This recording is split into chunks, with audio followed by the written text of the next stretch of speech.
Hey, what's going on, YouTube? How are ya? Just got rained on, and that made me think of something.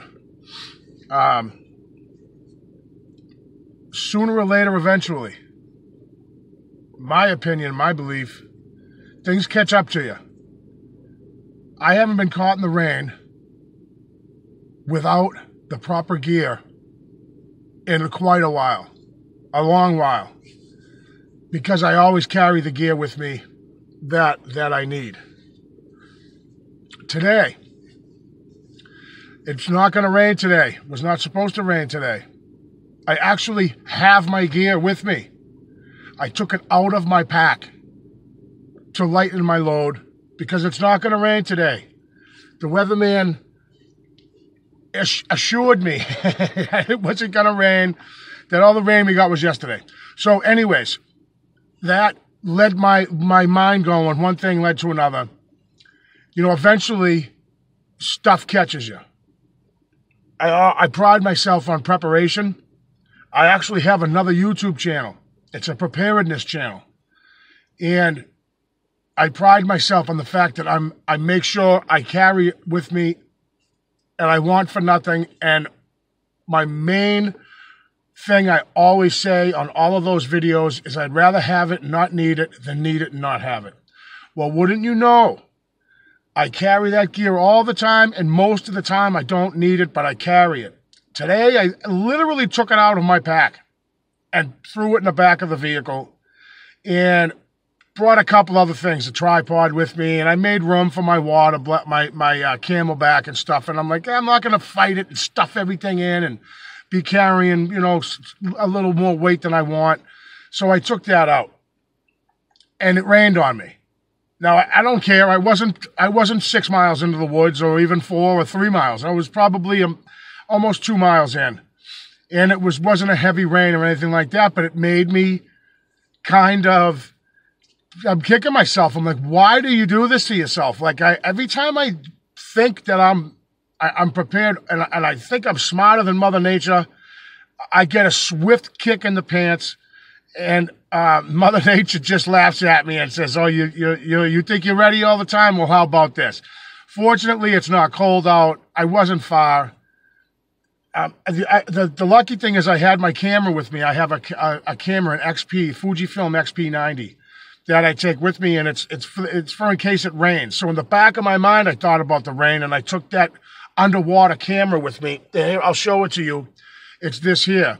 So I took this with me because it's good up to 50 feet underwater. So I'm like, well, if I do get rained on, I could still take video. Well, that led me thinking to other things, being out in the woods. If you hike in the woods, say 10 times in 1 year, the odds are you won't hurt yourself or fall or twist an ankle or get lost. If you hike in the woods 20 times a year, you up your odds, of course, of twisting an ankle or, you know, slipping and falling, or, in my mind, seeing a Bigfoot. Now, you up the ante with that. Say you hike 50 times a year. Well, doesn't that just say that ups your odds to see a Bigfoot? I think, that's my opinion, you know, and I can have it. So the not being prepared for the rain kind of got all that going all up in here of the amount of time I spend in the forest. I am bound to see something. My opinion, I'm bound to see something. Now, I'm starting to believe right now, this time of year, it's very quiet. I don't get that feeling of being watched. I really do get that feeling, guys. I don't know if you've ever had that feeling when someone's staring at you and you know it, and you look over and your eyes make contact right with the person that's staring at you. That, to me, is one of those things, that sixth sense, right? And I'm not feeling that lately. So they may not be in the area. But not having the rain gear, got rained on, and that's, now if I hiked 5 times a year, that would never happen to me because I would carry my rain gear all 5 times. But the more you go out, the more you spend out in nature and in the woods and things like this, then you up your odds of making a mistake. And so I will not beat myself up over it. If I had planned today to go for a long journey and a long exploration, I would have been sure to have taken that. But I made that mistake before when I got lost following that guy, that 20-something, into the woods, and we both got lost, almost were stuck out there overnight. So today I made that little mistake of just not bringing my stuff with me. And I said, I'll be fine. I'm only going to go out a little ways. I mean, I have GPS, I have my compass, I have my backpack full of water, food, fire lighting material, badass first aid kit, excuse my language, a really nice first aid kit, which I know how to use. And I said, oh, I'll lighten my load because it's not going to rain today.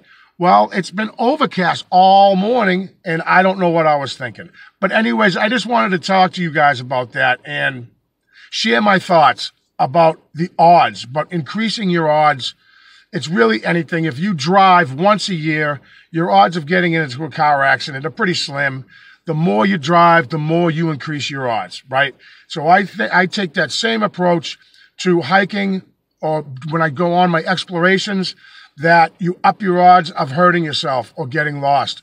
The same goes, I believe, for a sighting. The more I'm in the woods, the more areas I explore, I think I enhance my odds of seeing a Bigfoot. Whether I, honest to goodness, truly want to see a Bigfoot, deep down inside, I'm a little bit afraid of that. I don't want it to ruin my outdoor experiences that I enjoy so much, that I just look forward to so much. I'm afraid of maybe it would scare me right out of the woods and I'd never go in again. But that's a chance I'm willing to take.